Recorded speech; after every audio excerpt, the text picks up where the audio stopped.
এবার আমাদের স্কুলের একজন অভিভাবক দু চারটে কথা শোনাবেন, আমরা শুনবো তার কাছ থেকে, তার মুখে।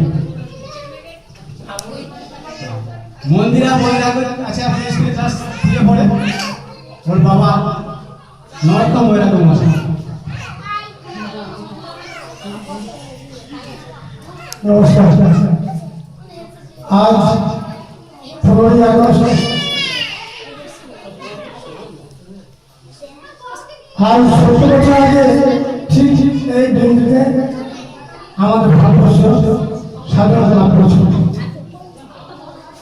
এই বাচ্চা বাচ্চা ছেলেরা আনন্দ করে নাচছে, গাইছে, এসেছে। 15ই আগস্টে ওরা পালন করতে এসেছে দিনটিতে।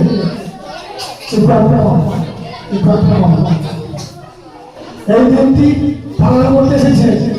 কি পালন করতে, কেন 15ই আগস্ট, কি জন্য আমরা এত মানুষ সমাগম হয়েছি, কারণ কি? কেন আজকে নাচ গান করবো, কেন আমরা স্কুলে যাব, কেন আমরা বিভিন্ন জায়গায় 15ই আগস্ট পালন করবো, কেন, কি কারণে, এগুলো আমাদেরকে জানতে হবে, বাচ্চাদের বোঝাতে হবে। 1947 সালে 15ই আগস্ট আমাদের ভারতবর্ষ, এই ভারতবর্ষ পরাধীনতা মুক্তি লাভ করেছিল।